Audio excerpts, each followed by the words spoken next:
Hola, bona tarda a tothom. Benvinguts a tots i totes en aquest acte. Sense més, dono la paraula al Guillem Llorenç, president de l'ESCAT, perquè iniciï aquesta jornada. Endavant, Guillem.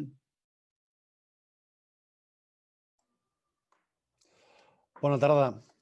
Gràcies a totes per acompanyar-nos. Gràcies especialment, Ivan i Sandra, no només per acompanyar-nos, sinó perquè al vostre voltant girarà una mica la reflexió del tema d'avui, que és l'economia per la vida. I gràcies a una reduïda fila zero, que anomenem així fila zero, perquè quan acabi la intervenció la Sandra i l'Ivan faran unes petites aportacions i on trobem a la senyora Núria Carrera. Aprofito per llegir una miqueta perquè, com no ho veig, a més, m'és necessari els apunts. Senyora Núria Carrera, vicepresidenta de l'Associació Intercol·legial i presidenta de la Sectorial d'Acció Social, Ensenyament i Humanitats. La senyora Mireia Bufí, de l'Associació Caladona. El senyor Quique Molina, en representació de la Xarxa per la Justícia Climàtica, la senyora Yolanda Fresnillo, de la Junta Directiva d'Òmnium, i el senyor Joan Canadell, president de la Cambra de Comerç de Barcelona. Vora 150 persones inscrites avui, dèiem, per parlar sobre un tema que per l'economia social i solidària, i per tant per l'ESCAT, és fonamental. Com l'activitat econòmica dels humans pot generar impactes socials i ambientals positius, o si més no, com pot no produir impactes negatius i, a més, ajudar a eliminar les desigualtats socials. I si ja creiem abans d'aquesta duríssima situació que ens ha tocat viure i que cap govern és capaç de controlar, es fa molt més evident en plena crisi sanitària, quan encara desconeixem fins a on arribarà aquesta crisi social i econòmica que està arribant. L'ESCAT és l'entitat de major representativitat de l'economia social i solidària a Catalunya, una organització sense afany de lucre, que és el punt d'unió i dels principals objectius de l'economia social, on està representada la Confederació de Cooperatives de Catalunya, la Confederació del Tercer Sector, la Taula d'Entitats del Tercer Sector, la Federació de Mutualitats i la Xarxa d'Economia Social i Solidària. L'ESCAT aglutina 7.500 organitzacions, vora 150.000 treballadores, una base social de 2,5 milions de persones i una facturació de 7.900 milions d'euros. I comencem a parlar d'economia per la vida. Parlem d'aquest manifest, d'aquest pacte, on l'Ivan té molt a veure, perquè el naixement d'aquesta proposta neix una mica de les seves mans i, per tant, era de rebut la seva participació en un dia com avui. És ell qui fa un primer esbós, estructurant com moltes entenem l'economia i com la desenvolupem en el nostre dia a dia, perquè hem d'entendre que no estem només en un marc teòric, el de l'economia per la vida, sinó que a dia d'avui ja té moltes persones practicants.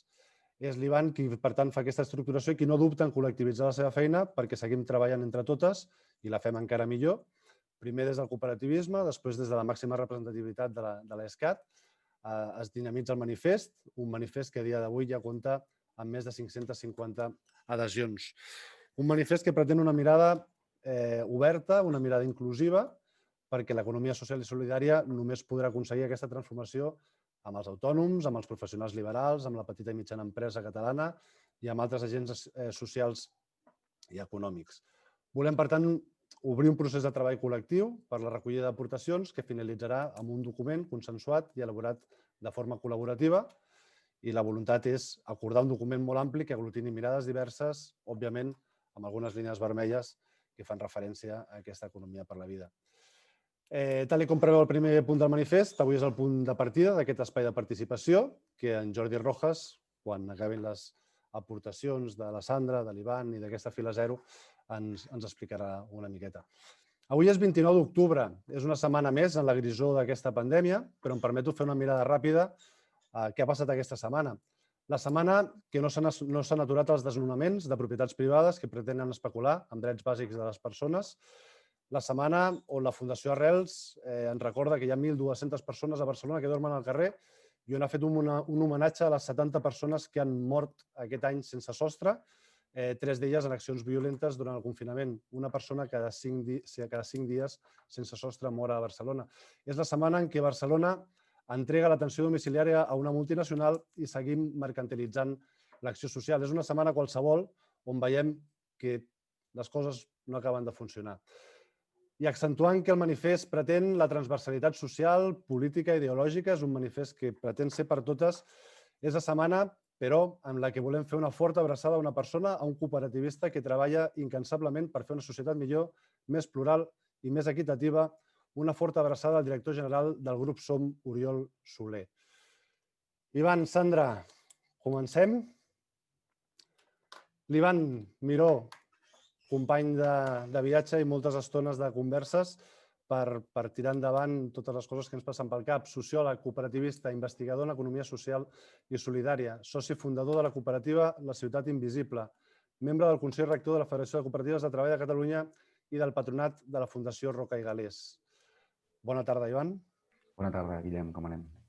I Sandra Ezquerra, sociòloga, feminista i directora de la càtedra UNESCO Dones, Desenvolupament i Cultures de la Universitat de Vic i coordinadora del grup de recerca Societats, Polítiques i Comunitats Inclusives de la mateixa universitat. Molt bona tarda, Sandra. Bona tarda a totes. Moltes gràcies. Us faig una pregunta per introduir. Sou dues persones que us expresseu, que sabeu, que coneixeu, que teniu experiència.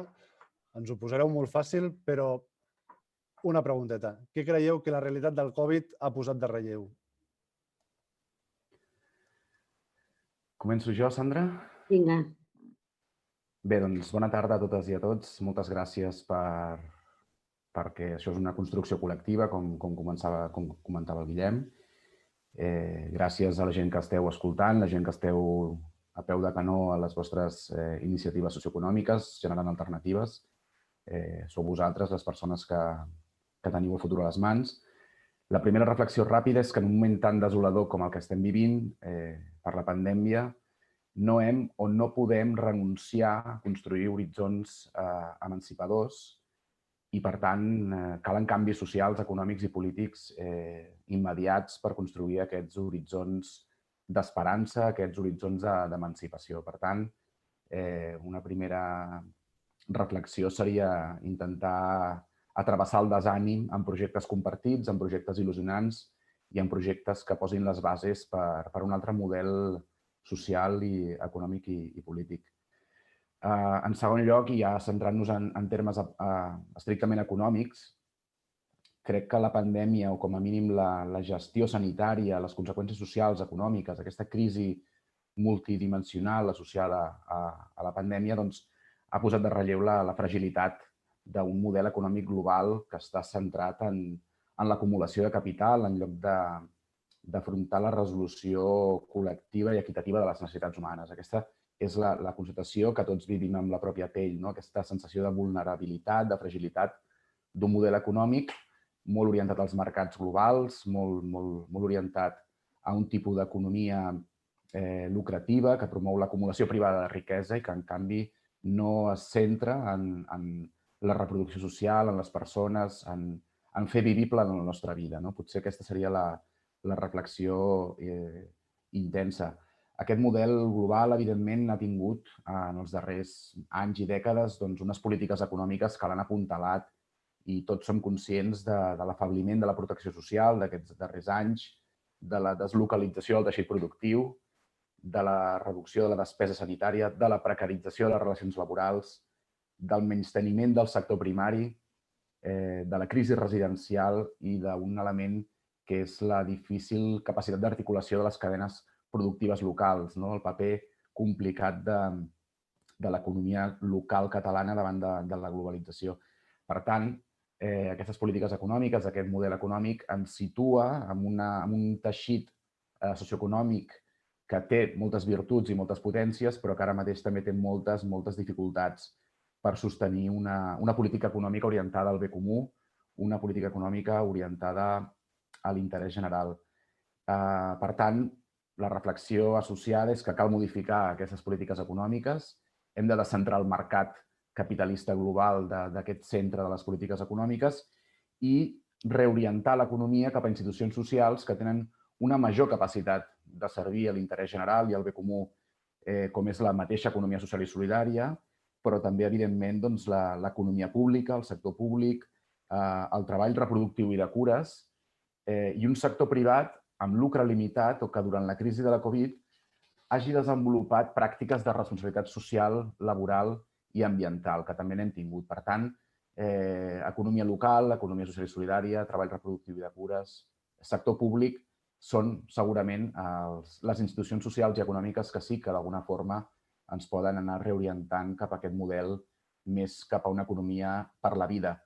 En aquest sentit, estem parlant d'una economia plural transformadora, d'un nou model econòmic plural i d'una economia per la vida. En concret, a nivell productiu, jo crec que les mancances o les nostres febleses com a país s'han vist dia a dia. Històricament hem vist que els treballs socialment necessaris per la reproducció de la vida eren els més mal pagats. Això ho hem vist en les puntes de la crisi sanitària, els sociosanitaris, la neteja, el comerç, la logística, la distribució, la producció tèxtil o agrària, és a dir, tots aquells sectors imprescindibles, essencials, que fins i tot els hem dit essencials durant la crisi, són els que estan en una piràmide invertida de prioritats en el model productiu actual. I, en canvi, sectors absolutament privilegiats en aquest model, com el turisme, l'automoció, l'immobiliari, s'han vist que d'alguna forma no contribueixen a la resiliència social actual. Hi ha altres elements que d'alguna forma demostren que el model productiu català no és prou resilient. La precarització del teixit comercial, la deslocalització de l'activitat manufacturera, l'entrada del capitalisme de plataforma, la uberització de la logística. És a dir, hi ha una sèrie de dinàmiques globals que fan que aquest model productiu sigui poc resilient en la crisi sanitària i que, de fet, estigui multiplicant la crisi social i econòmica. La dependència del comerç internacional respecte al provisionament del material sanitari, una estructura productiva molt fragmentada. Som un país d'autònoms, de petites empreses i, en canvi, no s'han fet polítiques econòmiques per mancomunar tot aquest teixit productiu, sinó que s'ha prioritzat l'entrada de les multinacionals, la precarització, el treball informal, la parcialitat, la gent sense papers, ens fan, ara mateix són elements estructurals que fan que aquesta crisi sigui molt més complicada, diguéssim, de remuntar. Per tant, a nivell productiu cal un sector industrial relocalitzat, cal un sector públic fort en els serveis socialment necessaris, en els béns i serveis socialment necessaris, un sector comercial que mancomuni infraestructures, una construcció orientada al desenvolupament local endogen. Hi ha una altra prioritat per afrontar la crisi residencial, és a dir, cal que aquest model productiu s'orienti també cap a la vida i en uns sectors productius en concret, l'agroecologia, la mobilitat sostenible, les energies renovables, la transició energètica, tots aquests sectors encarats a la vida, aquests sectors ecosocials, són estratègics per fer vivible les nostres societats. Com que la Sandra ja és la que en sap més d'aquesta taula i explicarà segurament com el model de reproducció social també s'ha vist afectat des del punt de vista de l'economia feminista, penso que en aquest diagnòstic jo puc aportar que el coronavirus també està relacionat amb l'alteració global dels ecosistemes. Per tant, aquestes alarmes de l'ecologisme de fa tants anys s'han demostrat que vivim una crisi ecosocial, no és només un model productiu poc resilient, sinó que no tenim un model ecològic d'economia i que, per tant, la pandèmia està interrelacionada amb l'emergència climàtica global, amb la destrucció dels ecosistemes, amb unes economies extractives que devasten els recursos naturals i que, per tant, fins avui no hem fet unes polítiques econòmiques que siguin compatibles amb la vida i que, per tant, requerim d'una transició ecològica de tot el sistema econòmic, una transició també en el model alimentari, en la mobilitat, en el potenciament del món rural, és a dir, una transformació de les prioritats també a nivell del model ecològic. Per tant, en resum, la crisi posa de manifest la fragilitat d'un model capitalista global, posa en joc que l'economia local catalana, formada per una diversitat de figures públiques, solidàries, però també privades, petites i mitjanes locals, i un treball reproductiu i de cures, han de repensar el model productiu català i han de fer canviar les polítiques econòmiques perquè tinguem un model econòmic més divers, un model econòmic més plural i un model productiu sostenible, relocalitzat i ecològic per fer front a la crisi sanitària, social i econòmica amb unes majors garanties.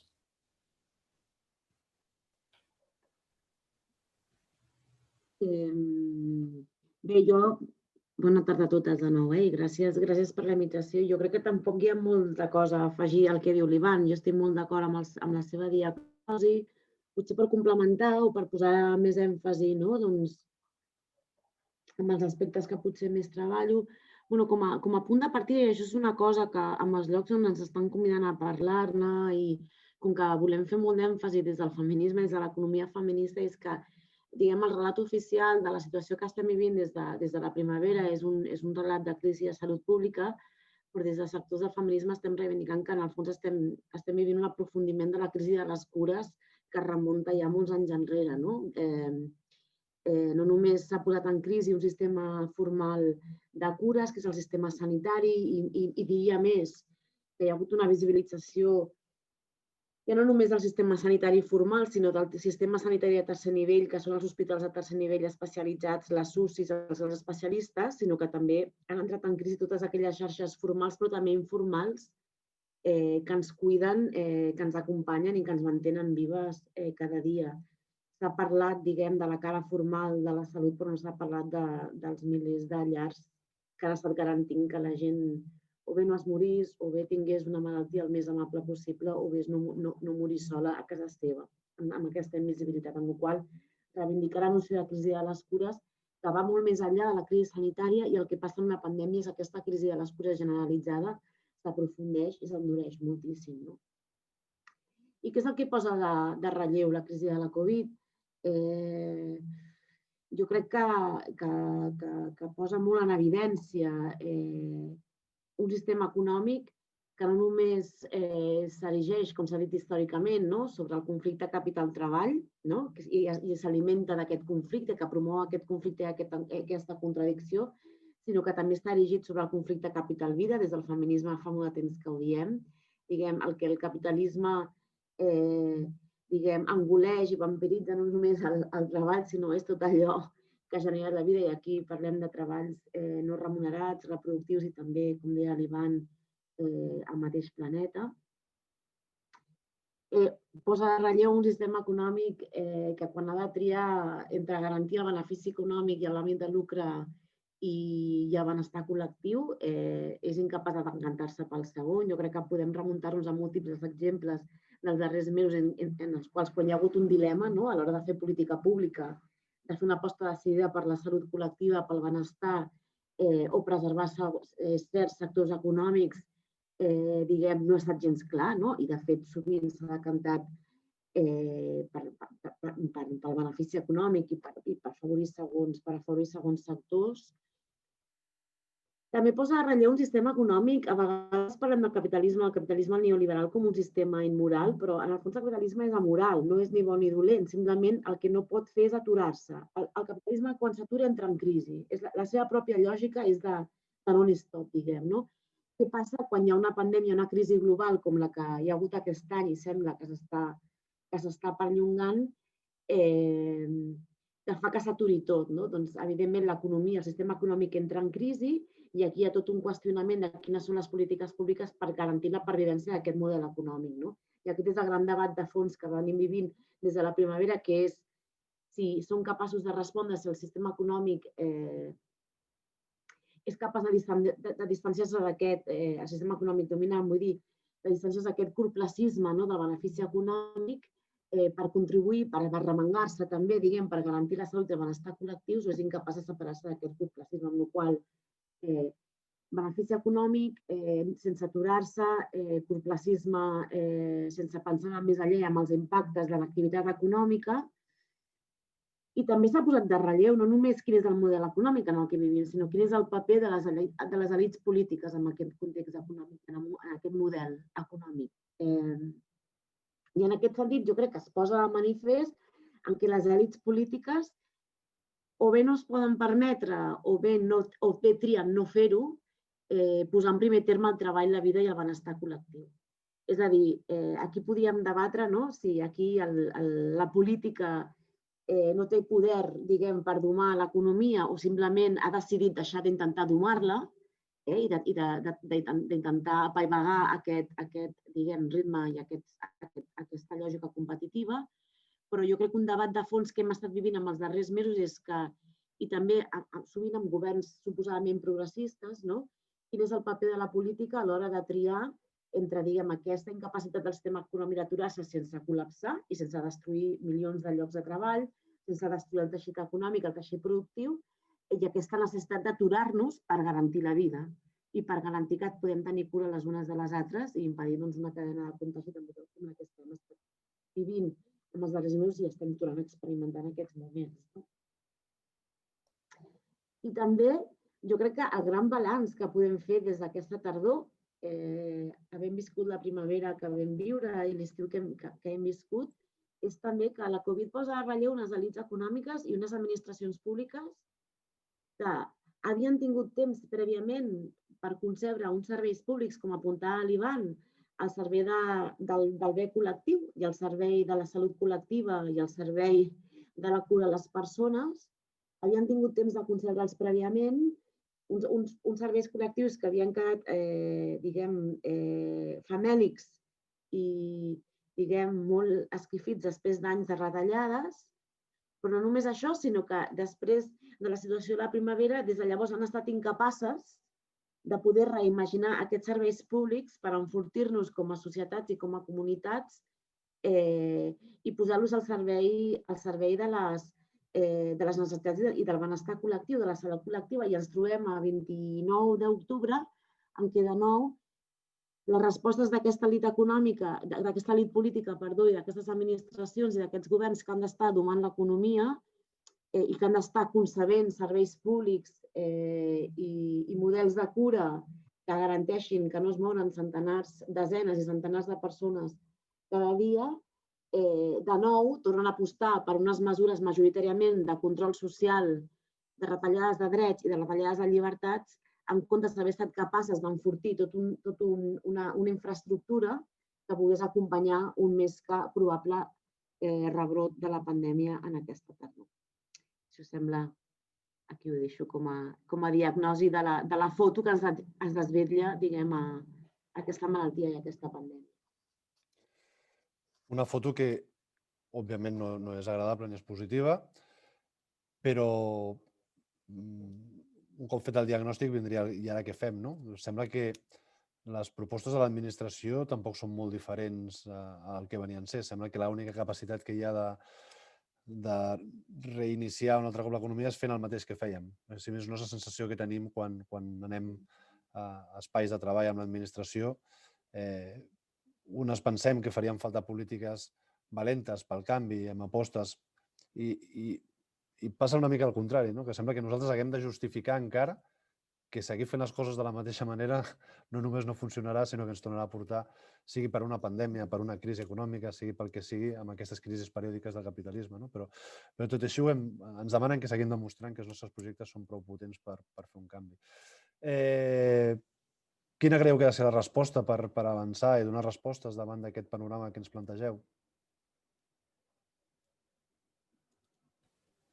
Sí, jo també volia posar de relleu que la pandèmia i la situació de crisi social i econòmica evidentment ha mostrat febleses del nostre model econòmic i del nostre model social, però també han passat qüestions molt boniques i que tots en som conscients, d'aquesta solidaritat social que es deia, els aplaudiments als balcons, que és una qüestió abstracta, però que en el fons estava expressant una centralitat de la cura important a la nostra societat.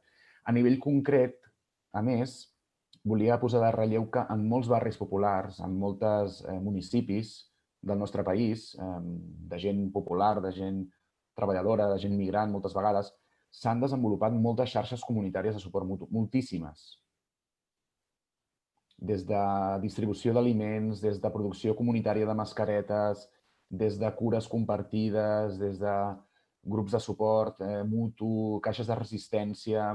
És a dir, que molta gent ha estat posant el seu granet de sorra des del punt de vista comunitari de base i que, per tant, em sembla que això ja no només estem parlant d'una ètica solidària, sinó d'unes pràctiques solidàries que ens han d'inspirar per una altra economia. És a dir, l'economia hauria de ser coherent en aquesta solidaritat social expressada a nivell de carrer. Per tant, també manifesto, diguéssim, que hem de subratllar la importància i visibilitzar aquesta solidaritat social que s'ha fet des de baix. Després també s'ha revaloritzat una qüestió que em sembla fonamental, que és tot el consum de proximitat, el producte local, els productors catalans. Hem vist la importància de la sobirania alimentària al nostre país, hem vist la importància de tenir unes cadenes alimentàries locals, relocalitzades, d'un producte de qualitat, d'un producte que no només busca la mercantilització, sinó que busca revaloritzar el treball agrari, el treball del camp, revaloritzar el treball, revaloritza aquesta cura, l'alimentació, que és, si no, cuidar-nos com a societat. Per tant, em sembla que tota aquesta reflexió, inclús pràctica, és rellevant. També és veritat que les grans empreses del capitalisme de plataforma han vengut més que mai i han incrementat els seus beneficis. Però a Catalunya hi ha hagut moltes iniciatives de productors locals, d'una economia local, que s'han xarxat, que han mancomunat recursos, que ha volgut arribar al consumidor final i que ho ha fet.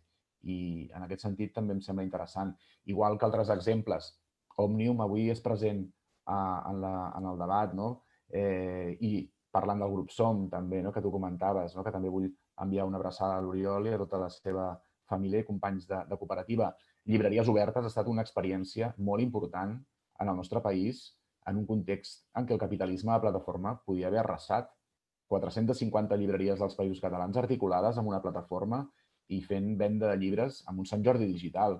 Tenim capacitat de reacció quan sumem la societat civil, quan sumem els projectes econòmics cooperatius, quan sumem els autònoms locals o les petites llibreries, també tenim aquesta capacitat. Jo crec que aquestes tres pràctiques ens han d'inspirar en les mesures que tu demanes, Guillem? És veritat que les mesures les haurem d'anar construint entre tots i totes. Ara comencem aquest procés. Hi ha una de transversal, per això, que és activar un pacte nacional per una economia per la vida. El govern ha d'entendre que sol no podrà fer front a aquesta crisi. Tenim una crisi tan gran, tenim una devastació tan gran, econòmica, social, sanitària, que necessitem les energies de tots i totes. Un govern sol no podrà fer. Aquí la societat en el seu conjunt hem de sumar i hem de remar. I, per tant, l'economia pública ha d'estar present d'aquest pacte, el cooperativisme, el tercer sector, l'economia social i solidària, el sindicalisme social i laboral han de ser presents, l'economia local, les pimes, els autònoms, l'economia ecològica, l'economia feminista, els moviments socials, la societat civil, el municipalisme, tots hem de formar part d'aquest pacte nacional per una economia per la vida, també les forces polítiques, i s'han de generar òrgans nacionals d'on emanin polítiques econòmiques plurals i transformadores orientades a satisfer el conjunt de les necessitats socials de forma universal. Salut, renda, cures, habitatge, alimentació, educació, cultura, proveïments energètics, protecció social. Tot això ho hem de garantir. Això són els elements que ens fan viure en dignitat. I a partir d'aquí sí que és cert que d'aquestes mesures transversals s'ha de planificar democràticament i de forma participada l'economia per relocalitzar-la, per democratitzar-la i per promoure la transició ecosocial i feminista d'aquesta economia. Mesures de relocalització n'hi ha moltes, des de suport financer, tècnic, econòmic, a la relocalització del teixit productiu, també posar en igualtat a l'economia global. La major part del capitalisme de plataforma tributa menys que qualsevol autònom en aquest país, per tant, partint d'una situació de desavantatge. Segurament s'ha d'afrontar una reindustrialització reorientada a l'impacte social i ambiental positiu. Tenim camps per córrer, energies renovables, transport, tèxtil, béns de consum, gestió de residus, economia circular. S'ha de repensar la industrialització. El comerç, hem de veure com mutualitzem el petit comerç català, que està patint moltíssim aquesta crisi. Veiem moltes persianes baixades que potser no tornen a obrir. Com generem grans estructures mancomunades i cooperatives de serveis comercials i logístics, de pimes, d'autònoms, en el sector comercial, distributiu. S'han de dignificar ocupacions, s'ha de fer front al capitalisme de plataforma. El cooperativisme de plataforma podia ser una eina. En el sector agrari segurament també ha d'haver una reflexió profunda. Cicles curts, agroecologia, sobirania alimentària, producció de proximitat, ja ho comentàvem. Què fem amb el turisme? La nostra ciutat de Barcelona i el conjunt de Catalunya estan bastant especialitzats. Al sud europeu, els països catalans, estem especialitzats en el sector turístic. Un 15% del PIB depèn del mercat global turístic. Què fem en un context que no hi ha turistes internacionals? És el moment de repensar el turisme a Catalunya, de fomentar un turisme de proximitat, un turisme cooperatiu, un turisme local, un altre tipus de turisme sostenible ambientalment i socialment.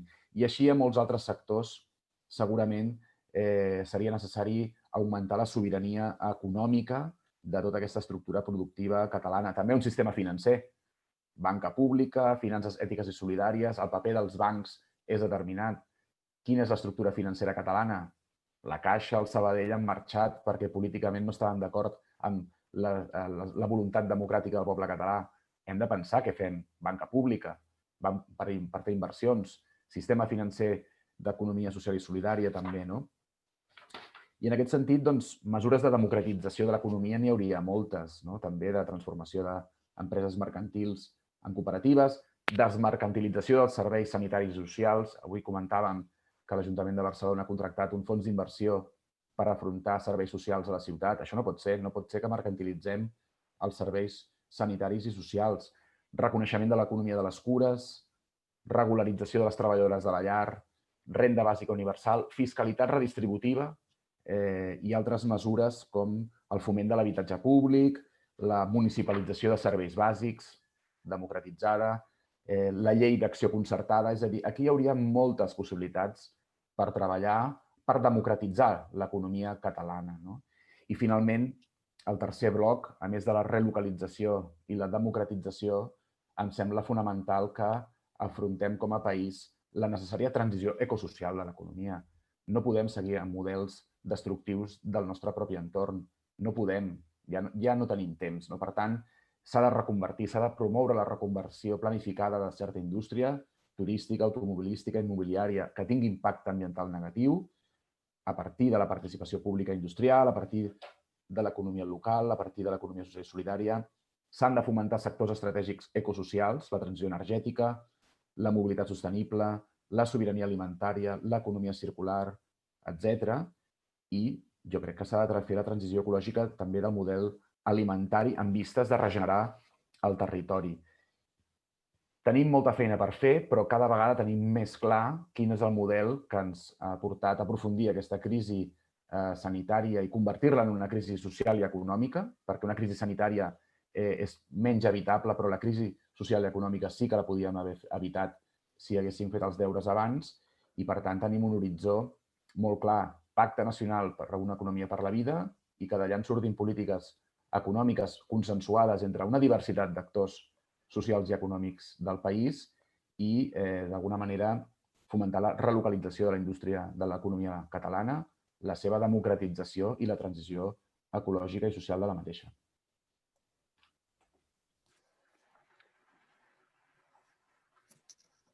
Sandra. Jo aquí, molt breument, discreparé molt afectuosament amb una de les darreres coses que ha dit l'Ivan, perquè jo no crec que la crisi sanitària fos inevitable. Jo crec que el que era inevitable era la propagació del virus, però jo crec que era evitable tenir uns sistemes de salut tan esquifits que fossin incapaços de donar-hi resposta i uns poders públics que han estat molt més preocupats que no ens patessin les UCIs que no pas de qui s'estava morint sol a casa i com s'estava morint la gent a casa seva o als hospitals o com s'estava morint a les residències. La crisi sanitària era evitable.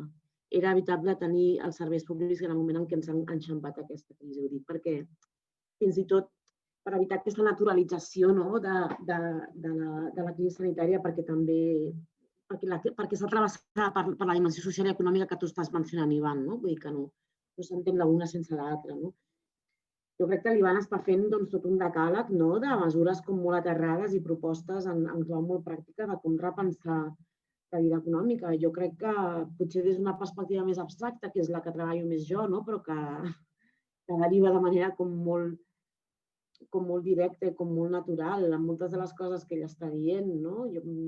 Una altra cosa que s'ha manifestat en els darrers mesos i que no he mencionat abans, però era la llei de la jungla i del més fort. Qui no s'ha horroritzat, o potser se n'hauria d'haver horroritzat més gent, quan veiem que els països començaven enmig d'una crisi, diguem, humanitària i d'unes taxes de mortalitat altíssimes, els països començaven a competir i a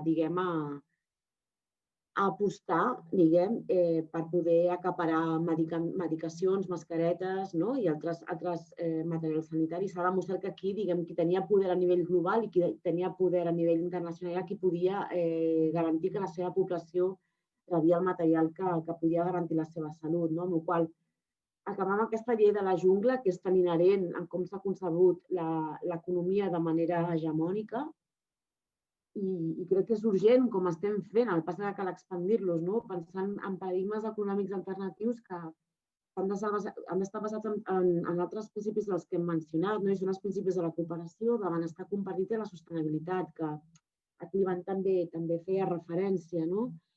Són uns models de desenvolupament econòmics que, malgrat que a moltes persones els hi pugui sonar estrany, que prioritzen aquesta cooperació, aquest benestar compartit i aquesta sostenibilitat per sobre de la lògica del creixement per si mateix. Les economies nacionals estan regides pel creixement del PIB, quan la majoria de la població no entén què és el PIB, no entén l'impacte del PIB en les nostres vides, i en el fons el PIB explica molt poques coses. Llavors, com, diguem, donar-li la volta en aquests principis rectors dels models de desenvolupament econòmic. Feia referència al turisme, que per aquelles que vivim a Barcelona és com molt rellevant el que ha passat en els darrers mesos, i em sembla molt interessant el que el plantejava, que no es tracta d'aquesta diversificació econòmica davant d'un monocultiu turístic, en el cas de Barcelona i altres indrets del país, que a més un monocultiu turístic que no només,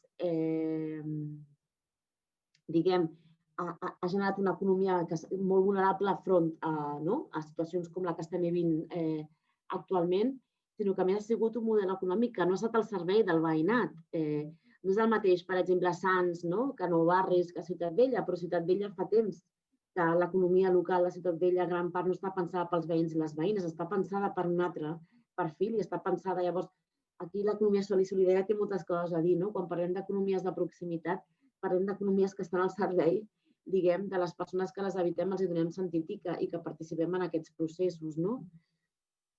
I també una cosa interessant que ha passat en els darrers mesos és com de sobte assistíem a com certes empreses, sovint grans empreses, reconduïen la seva producció per posar-se al servei de necessitats sanitàries, a nivell de producció de mascaretes, hidrogels, respiradors, equips de protecció individuals. Per què no pensar que pot haver una reconversió econòmica que precisament es posi al servei de les necessitats de reproducció social i de salut col·lectives i acabar amb sectors que són molt més parasitaris i que aporten poc, o fins i tot sectors pels quals s'ha apostat tantíssim en els darrers anys. En els darrers anys ens hem cansat de parlar de les TIC, de les noves tecnologies, de les smart cities, de tota aquesta economia intel·ligent, i després, quan és hora de rastrejar les cadenes de contagi i de rastrejar els contactes, no som capaços de trencar aquestes cadenes de contactes. Com posar aquests sectors econòmics suposadament punters i innovadors al servei de nou d'aquestes economies de proximitat i d'aquests benestars col·lectius que siguin socialment útils i que siguin mediambientalment sostenibles. No hi entraré, l'Ivan ha fet també molt important de tenir en compte, sobretot perquè també estem veient com la Covid de sobte ha generat un retorn al plàstic, per exemple, o certs avenços que veníem fent a nivell de sensibilització, ara estem perdent terreny. Com posar la sostenibilitat en el centre, com deia abans.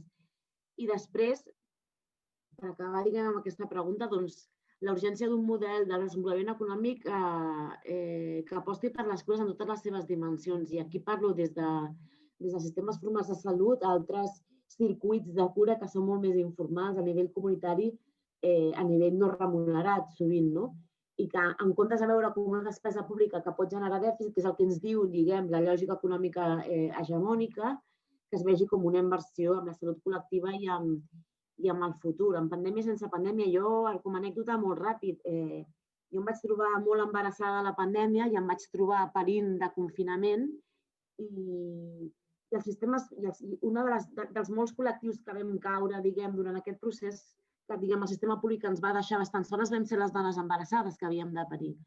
I jo vaig tenir la gran sort de trobar-me amb una cooperativa meravellosa que des d'aquí sempre els envio una abraçada plena d'amor, que són Titània, que són una cooperativa de llevadores, que van ser capaç de fer-me un acompanyament amb el part amb el prepart i amb el postpart, el sistema no era capaç de fer-me. El problema era que, com no pertanyen al sector públic, no totes les dones tenien accés a aquest tipus de servei. Doncs reivindicar, quan parlem d'un desenvolupament econòmic que prioritzi les cures, parlem també d'impulsar experiències com poden ser això, Titània com a cooperativa de llegadores o altres experiències superinteressants construïdes a l'economia de les cures, que jo crec que han de ser al centre de nous sistemes de salut i nous sistemes econòmics pur i durs. Sandra, Ivan, gràcies per les reflexions, les aportacions. Un minut cada un per acabar i intentar respectar els timings i que puguin participar a aquesta fila zero. El pacte, creieu que té recorregut, l'hem de treballar, com arribem realment a aquesta classe política, a aquests agents socioeconòmics, com fem força sobre una cosa que nosaltres creiem que és tan evident i tan clara. Creieu que és una manera que aconseguirem fer passes de gegant en aquest sentit, que les necessitem? Jo crec que és superimportant el pacte. Si us sembla, salto i així que t'encliven. Em sembla superimportant des d'una vessant més pràctica de generar aliances entre múltiples sectors, com vosaltres heu explicat, i en aquest sentit us agraeixo molt la feina i us envio tota la força per seguir treballant-hi, però també per contrarrestar aquests discursos dominants basats en la competitivitat i amb el corporacisme i amb la productivitat. Jo crec que s'han de generar noves hegemonies on aquesta economia per la vida pugui agafar embranzida i centralitat amb el que és el discurs i el debat públic ara mateix, perquè no oblidem que de la mateixa manera que s'ha obert una finestra d'oportunitat per parlar d'aquestes coses, també hi ha el perill que aquesta crisi es tanqui en clau reaccionària, com estem veient en molts indrets del planeta, i en aquest sentit, benvingudíssim el pacte i tot el suport i tot l'afecte per acompanyar-vos perquè agafin embranzida des d'una perspectiva d'aliances com des d'una perspectiva de generar nous imaginaris econòmics. Superimportant. Sí, seguint amb la idea que llença la Sandra de les aliances, el sector públic ha de ser un actor important d'aquest pacte perquè ha guanyat una centralitat inqüestionable en el context d'emergència sanitària, social i econòmica, des dels ERTO fins a la salut pública. Vull dir que el sector públic ha de ser un actor que no només afronti la crisi sanitària, sinó que afronti la reconstrucció socioeconòmica post-coronavirus. Sense un sector públic fort, amb capacitat d'inversió, amb capacitat de visió estratègica, doncs no ens en sortirem. El mercat global no ens traurà de la crisi. Per tant, el sector públic ha de ser un actor important. El que passa que és veritat, des del nostre punt de vista, que ha de ser un sector públic més democratitzat, amb més participació de les usuàries, amb més participació de les treballadores. Per tant, si s'ha de nacionalitzar o municipalitzar àrees de l'economia estratègica, doncs s'ha de fer d'una altra manera. No volem un estat autoritari, aquestes escenificacions de militars. Per una banda, ens agradaria més un tipus de sector públic més democratitzador i més obert a la participació del lloc social. En aquest sentit, segurament el municipalisme i el sindicalisme han de jugar un paper important en aquest pacte per la vida i en aquesta democratització del sector públic. Després, en segon lloc, evidentment, l'economia social i solidària ha de ser un actor rellevant perquè tenim capacitat d'inspirar canvis econòmics positius. Ja hi ha una experiència, ja hi ha unes pràctiques, ja hi ha, diguéssim, uns assajos i unes realitats, com apuntava la Sandra, amb la qüestió de les cures. Per tant, hi ha un coneixement, una ètica, una sensibilitat, una capacitat també econòmica i social, i aquí fan falta també més reconeixement per part de l'administració de l'economia social i solidària. Estem defensant la llei d'economia social i solidària. S'ha de fer la llei d'economia social i solidària. Estem parlant de la llei de concertació social. S'han de fer aquests passos per blindar tot el que és el paper, l'enfortiment de l'economia social i solidària. Però jo també volia aprofitar que hi ha el senyor Canadell de la Cambra de Comerç per fer una crida al sector privat perquè entengui que estem en un context en què el capitalisme de plataforma global, l'economia digital internacional, no diferencia massa si ha de destruir una cooperativa o si ha de destruir una pime mercantil catalana en sectors molt diversos, des de la distribució, la logística, el comerç. Per tant, aquí hi ha d'haver una aliança forta també amb aquest pacte per la vida, perquè sols segurament no ens en sortirem.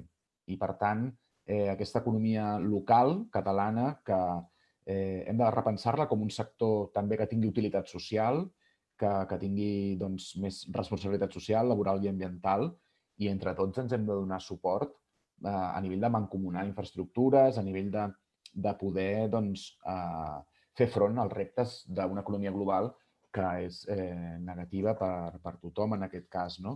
Per tant, l'economia privada local, petita, mitjana de Catalunya també ha de formar part d'aquest pacte i és imprescindible. Vivim en un país de petites i mitjanes empreses, d'autònoms, també els hem de sumar. I molts sectors estan patint molt, des del món del taxi fins al petit comerç. Per tant, hem de sumar forces.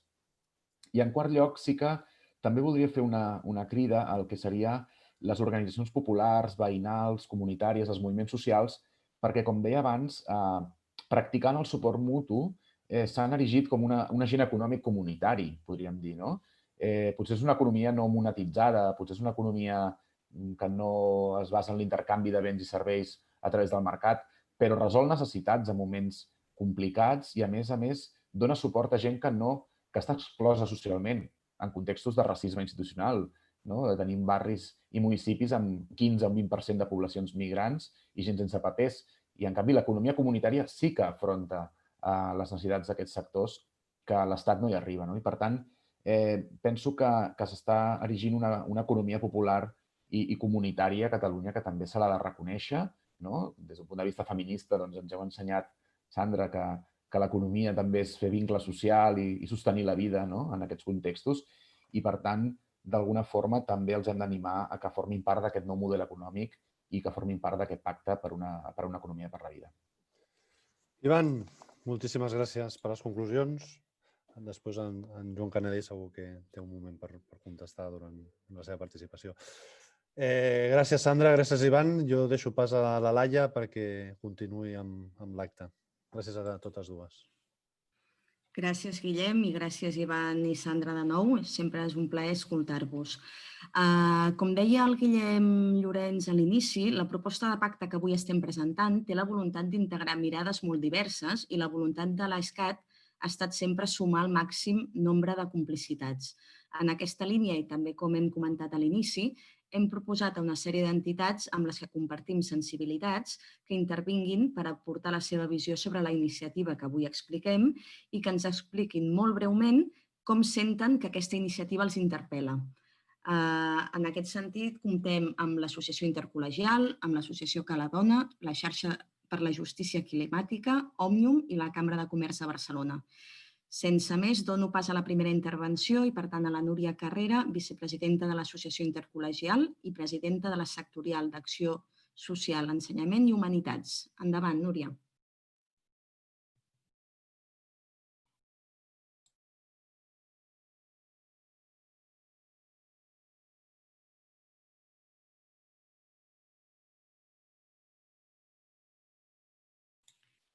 Núria, ens sents?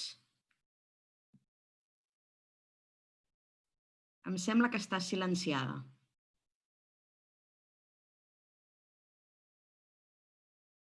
Ara potser sí, no? Ara està bé? Perfecte. Perfecte. Endavant. Endavant.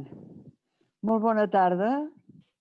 Un honor poder estar amb vosaltres i una emoció. 2 o 3 idees força. La primera és que estem parlant d'una eina de reconstrucció amb el Pacte Nacional, una eina de reconstrucció pel país i, per tant, tenim la mirada posada en l'acció, en totes les vostres intervencions i amb la proposta de pacte. I, per tant, fem un salt més enllà del que acostumen a ser els debats, de reflexions més estratègiques i ens posem a poder actuar juntes. I, per tant, el primer agraïment. El segon és que, tots ho heu dit, i totes, les conseqüències socioeconòmiques i sanitàries del Covid mostren una fragilitat que ja teníem d'un model. I això ho hem d'insistir i ho hem de dir cada vegada més perquè ens donarà fortalesa per l'acció posterior i per l'actual. I per acabar, 3 idees o 4 força que han sortit en les vostres intervencions. Em vull centrar molt especialment en el model reproductiu, amb les tasques de cura, perquè siguin cures universals, on sigui un dret al poder cuidar i un dret amb el ser cuidat. A la diferència, en la solitud, en el dolor, en la bellesa. Però perquè això sigui possible, que també ho heu dit molt vosaltres i crec que és molt interessant, els serveis públics han de girar la mirada i la funció pública ha de tenir mirada de cura. No tant muntar un departament més que fa les cures, que jo hi estaria profundament en desacord, sinó que les nostres accions des de la funció pública tinguin mirada de cura, vol dir que en les seves accions contemplin el cuidar l'altre. I hem vist que en la primera fase d'aquesta dolorosa pandèmia la cura no ha sigut possible i no l'han exercit. I per tant ara hem de reivindicar que en l'actual situació la cura sigui present en les mesures que s'estiguin prenent per seguir endavant lluitant contra aquesta pandèmia. I per acabar també dius-ne 2 idees més i prou. Una és, les dones seguim tenint un paper molt rellevant, hem de poder defensar una cura compartida amb l'altre, hem de deixar i defensar que l'altre tingui paper en aquesta cura i hem d'exigir que el bé comú i, per tant, que les institucions públiques tinguin una mirada clarament diferent. I per fi ara acabar, que també ho heu citat, la renda bàsica és un instrument revolucionari de gran canvi que, amb les meves paraules, perquè he decidit que amb totes les col·laboracions i xerrades i punts de trobada que trobem ho faré visible, la renda bàsica ara és un instrument de canvi important i, per tant, que hem de poder-lo reivindicar i reclamar per ara ja. Per tant, la renda bàsica per tots nosaltres i aquí estem juntes i junts. Moltes gràcies. Gràcies a tu, Núria. Ara dono la paraula a la Mireia Bofill de Cala Dona. Endavant, Mireia.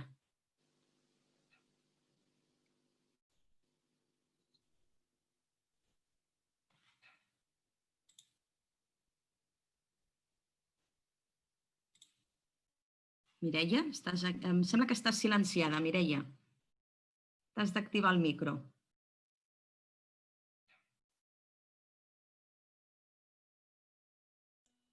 Perdó, he badat.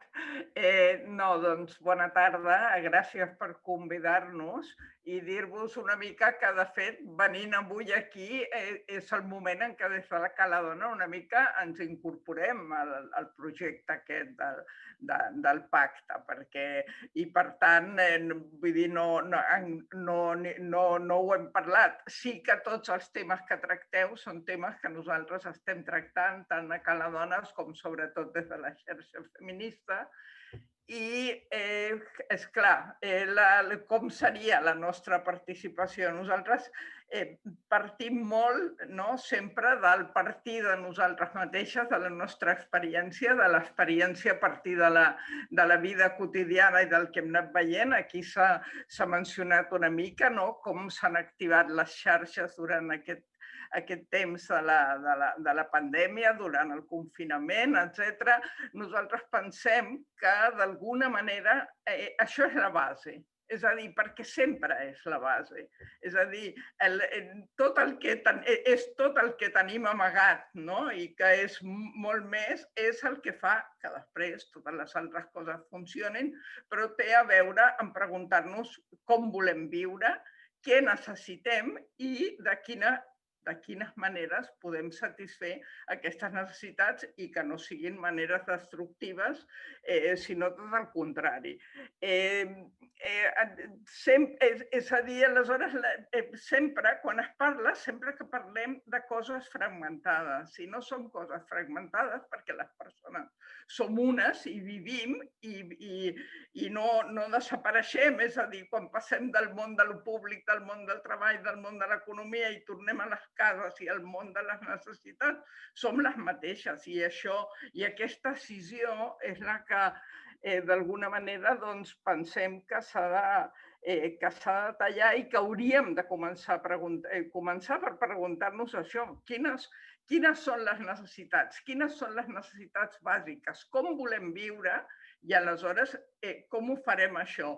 No és retòric. No és retòric perquè realment pensem, ho penso jo, però ho pensen també les meves companyes, que estem en un moment de no una petita crisi que amb 4 pedaços ens en sortirem, sinó que és un moment realment que hem de plantejar-nos un canvi gran i la manera de plantejar-nos és a partir d'aquí. Si nosaltres participem de la manera que puguem i dins de les nostres petites possibilitats, sempre és des d'aquí, no? Des d'anar teixint aquestes xarxes de relacions i exigir que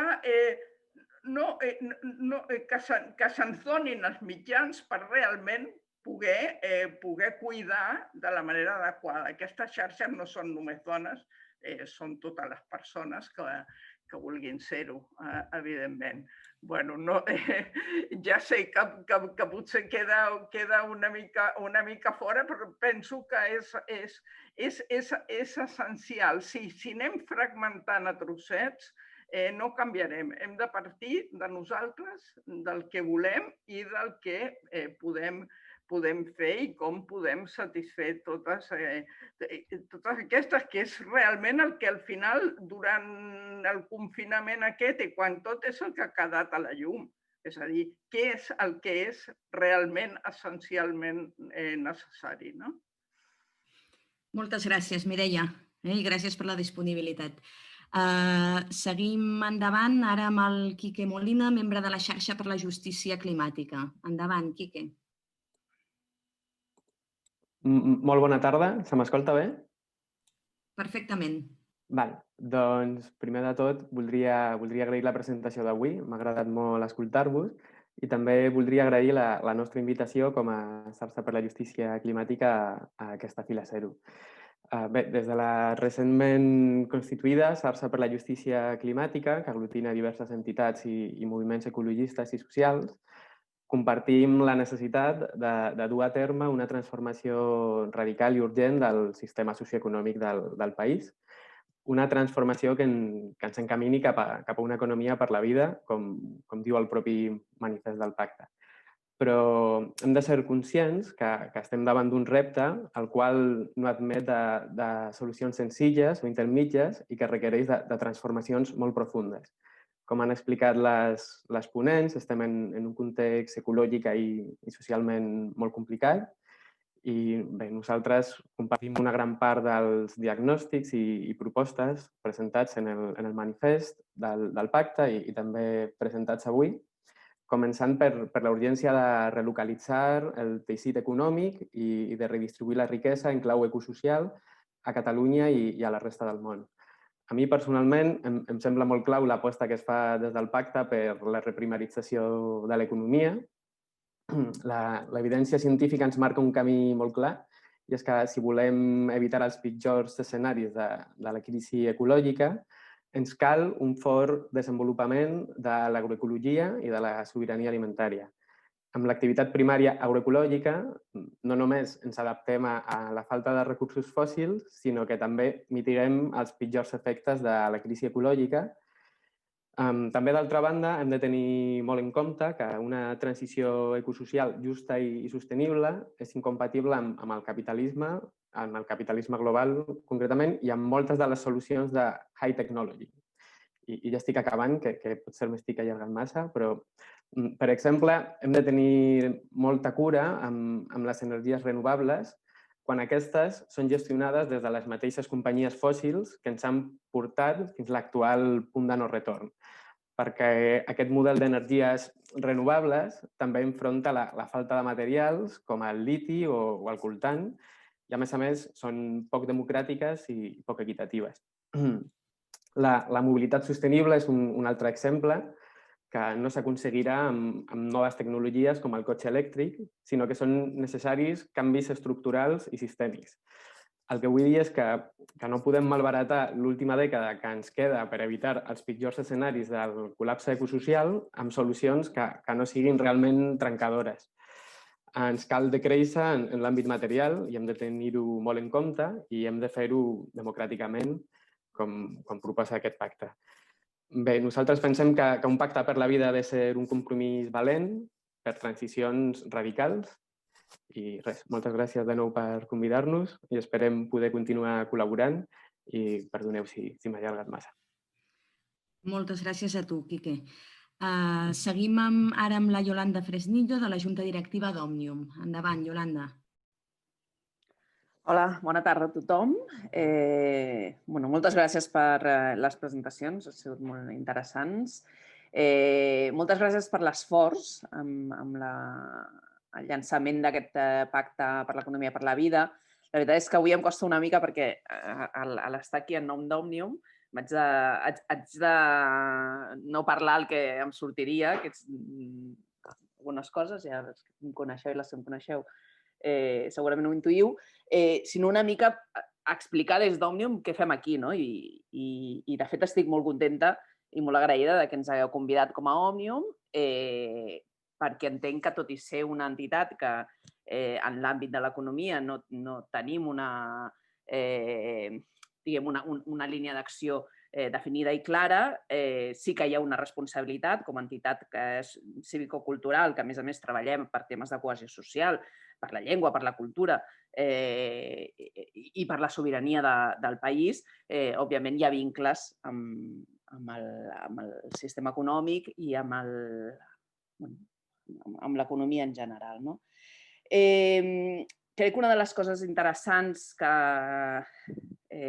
s'ha dit avui i que entenc que és la voluntat d'aquest pacte per la vida, de fet ho deia el Guillem a l'inici, després ho ha anat repetint tant la Sandra com l'Ivan, és el tema d'aquesta voluntat que aquest pacte per l'economia per la vida aglutini una diversitat d'actors i d'agents socials, econòmics, culturals del país. És a dir, que no ens quedem o que no es quedi en un sector amb un posicionament ideològic determinat, sinó que sigui un espai aglutinador, una aliança, em sembla que deia l'Ivan, i crec que aquí és on té més potencial aquesta proposta. La pandèmia, la crisi socioeconòmica, sanitària que deriva d'aquesta pandèmia, però que deriva d'altres coses. És a dir, la pandèmia el que fa és agreujar aquesta situació de crisi socioeconòmica, posa en evidència les limitacions que té el sistema que tenim per tenir cura de la gent, per tenir cura de les persones, per cobrir les necessitats més bàsiques de la ciutadania i, per tant, és evident que s'han de posar alternatives i respostes sobre la taula per fer front als reptes que tenim entre tots i totes. Independentment de la posició ideològica o de la posició que tinguem envers a quin ha de ser el sistema econòmic, hi ha una sèrie de reptes que hem d'abordar i dels quals una entitat com Òmnium no pot desprendre's i no fer-hi front o, com a mínim, no implicar-se d'alguna manera. Reptes com la qüestió de la cohesió social. Des d'Òmnium hem impulsat amb altres entitats, amb ECAS i amb COP57, el projecte Lliures, que precisament el que té és sobretot finançar projectes que precisament impulsen alternatives des de l'autogestió, des de l'economia social i solidària, des del cooperativisme, per cobrir les necessitats més bàsiques en aquest moment de crisi social molt aprofundida. L'emergència climàtica, clarament, és un repte del qual no podem defugir. per molt que siguem una entitat cultural, però també els reptes que plantejava l'Ivan de diversificació econòmica, de fer front a la crisi de model que suposa aquest monocultiu del turisme i que s'ha fet més evident que mai ara amb aquesta pandèmia.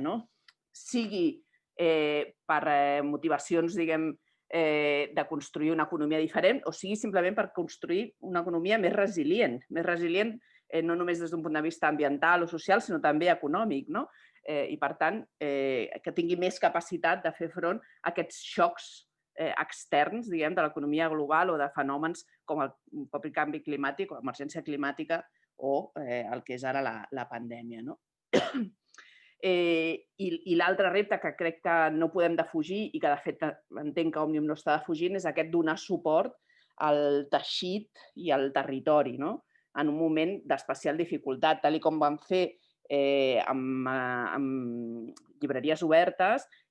Penso que és un espai dins d'aquest marc d'una economia per la vida on es poden tirar endavant iniciatives amb agents molt diferents, amb agents molt diversos, per aquesta idea que també deia l'Ivan de mancomunar infraestructures.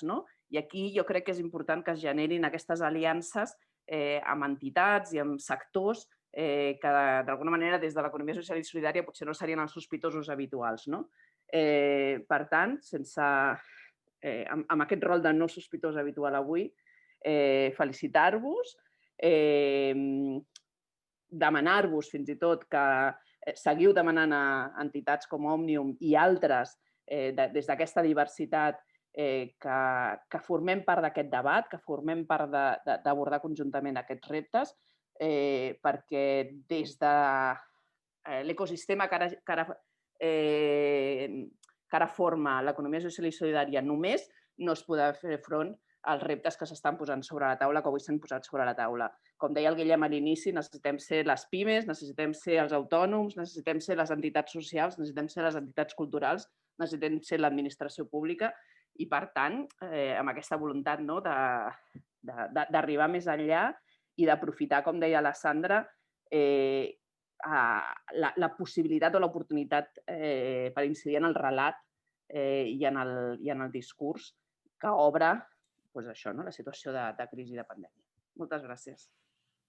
Gràcies a tu, Iolanda. Passem ja a l'última intervenció d'aquesta ronda de Fila Zero i dono la paraula al Joan Canadell, president de la Cambra de Comerç de Barcelona. Endavant, Joan. Molt bé, moltes gràcies. Bona tarda a totes i a tots i moltes gràcies per convidar-nos i per permetre'ns ser avui aquí i explicar 4 coses, ràpid, perquè tampoc tenim gaire temps i em sembla que ja hem d'acabar. Bé, primer de tot, a part de felicitar-vos per la iniciativa, pel pacte d'una economia per la vida, que crec que està molt ben trobat i molt ben definit, i sobretot perquè compartim molt sincerament la necessitat d'un nou model econòmic. Això és quelcom que des de la cambra, penseu que nosaltres vam ser escollits el juny de l'any passat i a l'octubre ja presentàvem públicament el que per nosaltres havia de ser el nou model econòmic, evidentment pre-Covid, perquè encara no havíem tingut la pandèmia, però que d'alguna manera per nosaltres segueix sent vàlid, en tot cas s'ha d'intensificar o s'ha d'accelerar. Per tant, totalment d'acord en que cal un nou model econòmic per Catalunya i l'hem de definir entre tots. I aquí la cambra hi té un paper, però tots l'hi tenim. Per tant, ens hi hem de trobar i pel que veig i pel que he escoltat avui de l'Ivan i de la Sandra, doncs segur que en moltes coses coincidim. No dic que al 100%, però moltes coses coincidiríem. Per mi la qüestió clau, i no n'he sentit parlar gaire, és el com transitem cap a aquest nou model econòmic. Perquè, i deixeu-me posar un parell d'exemples que han sortit a les intervencions. Primer, diem, home, hem de tornar al model turístic que teníem abans de la Covid o no? Home, molts diríem, aprofitem per fer un canvi de model, d'acord, però quan el farem aquest model? I com assegurarem que serà un model que donarà o generarà prou llocs de treball com perquè no generem molt més atur? Pensem que el turisme a Barcelona ocupa pràcticament, directe i indirectament, el 25% dels assalariats. És una barbaritat, és una barbaritat. Per tant, no podem carregar-nos el model turístic que teníem si no en tenim un de millor. I, per tant, aquí el problema és hem de conviure amb el model actual i generar el nou model, totalment d'acord. Però tampoc ens podem carregar el que teníem, que ara la Covid s'ha ocupat de carregar-se'l, però en tot cas tampoc podem fer-ho de forma dràstica perquè probablement les conseqüències per la vida seran prou dures durant molt de temps. Per tant, buscar aquest equilibri per mi és la clau de tot això. Afegiré que, a més, a nivell polític, si no tenim un estat, oblidem-nos d'un canvi de model de veritat, perquè podem lluitar molt, però si no tenim un estat un estat com Catalunya, que és petit, que podrà ser manejable, que ens el podrem sentir molt més proper, doncs sense un estat no ho aconseguirem. Ara hem de seguir lluitant, no dic que no, però serà molt més complicat. Perquè un estat com l'espanyol, que no respecta ni les qüestions més bàsiques com la democràcia, imagineu-vos un canvi de model que va en contra del que sostén l'estat, que és l'oligarquia que tots sabeu. Per tant, crec que és molt important que tinguem molt clar que tenim una urgència. Si volem canviar de model, hem de ser un estat. I si som un estat, podem fer el canvi. Si no, jo crec que no el farem mai. A partir d'aquí, només molt breument, quins són els 4 eixos? De fet, són 15, però les 4 pilars principals del nostre model passen per una economia de més valor afegit, basada bàsicament en les tecnologies, en la ciència, en la recerca, el desenvolupament, la innovació, el talent. Aquest és l'eix principal que ens mou. El segon és una economia més internacionalitzada, més oberta al món. Això no vol dir que exportem més, que també, vol dir que internacionalitzem més la nostra economia. És a dir, si treballem per la ciència i amb la tecnologia, podem arribar molt millor arreu del planeta. Per tant, hem d'aconseguir pensar que el món és molt més gran que el mercat espanyol, que és el que encara molts empresaris tenen al cap. A la vegada que un equilibri territorial més ampli, és a dir, no volem o no ens agrada una Catalunya que concentri el 65% de la riquesa, de la generació de riquesa, a l'àrea metropolitana. Per nosaltres hem de dispersar molt més l'activitat a tot el territori. Per tant, tornar als territoris més rurals, economia més rurals, per tant, tot això també forma part d'aquest equilibri. Amb la interpretació que em feia l'Ivan, aquests 2 eixos, segons com, poden anar en contra de la PIME, com deies, i pot fer que algunes pimes realment surtin perjudicades. Però és que això no depèn de nosaltres només de Catalunya. Això, si no ho fem nosaltres i ho fan els altres, les nostres pimes també es moriran igual. Per tant, jo crec que el que hem de fer és aprofitar que el món en aquest moment és global i que una bona idea feta a Catalunya es pot utilitzar a tot el món, doncs que els nostres valors justament els puguem traslladar arreu del món. I no per xafar les petites i mitjanes empreses, sinó per millorar la vida, per una economia per la vida. Per tant, aquests són els 2 primers que són més de valor afegit i internacionalització, i després el tercer és un model mediambientalment molt més sostenible, i aquí nosaltres aboguem, evidentment, per un país autosuficient energèticament, basat en les energies renovables, no hi ha cap mena de dubte, i el quart eix, que és l'eix de un model socialment més responsable. I aquí és on introduïm temes que per nosaltres són molt importants, com la paritat de la dona a les empreses. Tenim l'ODE, l'Observatori de Dona, Empresa i Economia, que fa molta feina en aquest punt o en aquest eix. Evidentment, potenciar l'autònom, la micro, la petita i mitjana empresa. Això és ser responsable i actuar amb valors amb el que és el nostre teixit empresarial, amb el cooperativisme, totalment d'acord en generar el màxim d'estructures cooperatives, perquè és una forma de generació de riquesa molt més distribuïda, molt més equilibrada, totalment d'acord, i evidentment no els oligopolis. Això ho tenim claríssim, que per nosaltres això és tot el contrari d'un model socialment responsable. Per tant, aquest seria el resum, i he dit abans que jo crec que hi ha coses de les que he dit que lliguen bastant amb les que ens heu explicat, o ens han explicat l'Ivan i la Sandra, algunes potser no tant, o seria qüestió de matisos, però jo crec que si parléssim tindríem més coses en comú que no pas en contra, i en tot cas, felicitats i endavant amb el projecte. Moltes gràcies, Joan. I, de fet, gràcies a tots 5, perquè passem ja a l'última part molt breu, que anem una mica passats de temps, l'última part de l'acte. I, a continuació, per explicar quines són les properes passes per a l'elaboració del pacte, dono la paraula al Jordi Rojas, representant de la xarxa d'Economia Solidària i membre de la Junta Directiva de l'AISCAT. Endavant, Jordi. Tot teu. Moltes gràcies, Alaia, i sobretot moltes gràcies a tots els que heu fet possible i hem fet possible l'acte d'avui. Crec que ha estat molt inspirador, tant a les persones que han fet ponències, Fila Zero, com també a totes les persones que estan darrere de la pantalla i que, Déu-n'hi-do, hem estat gairebé tota l'estona amb un nivell de 90 assistents a l'acte. Crec que ens podem felicitar col·lectivament perquè ha estat molt bé. Algun apunt només del que he sentit, perquè crec que ha estat molt inspirador i hi ha hagut intervencions realment molt interessants, totes presidides per una idea, que és tots els esforços han d'anar adreçats al bé col·lectiu, al bé comú. I m'ha agradat molt aquesta idea que la Sandra ha llançat de que cal generar noves hegemonies i que és possible, i jo crec que la crisi ha posat de manifest que és possible posar tots els esforços per reorientar l'economia i construir una economia al servei del bé col·lectiu, del bé comú i no del bé privatiu, i que si construïm un pacte col·lectivament ha de ser un pacte amb la participació de tothom, amb el concurs de totes les que durant aquest temps, previ a aquesta trobada, hem vist en el pacte un element inspirador i, per tant, l'Ivan deia els governs no han d'estar sols, comparteixo la idea, no han de treballar sols, ha de ser la ciutadania organitzada la que al final marqui les pautes de la política en general. Per tant, hem arribat avui i jo crec que el que continua a partir d'avui és el més important i és que aquest és un manifest que ha plegat moltes adhesions, però el que cal ara és aterrar aquest manifest amb propostes concretes i amb l'elaboració del que ha de ser aquest pacte per una economia per la vida. I, per tant, totes les entitats que fins ara hem estat treballant sobre el pacte hem de començar a treballar plegats per aterrar-ho. Com ho farem? Ho farem a partir d'ara amb una primera fase on les entitats representatives seran convocades a 2 reunions de treball per treballar els continguts definitius. Una preveiem que serà a mitjans de novembre, on cada una d'aquestes entitats podrà fer aportacions al document i podrà fer propostes d'accions concretes.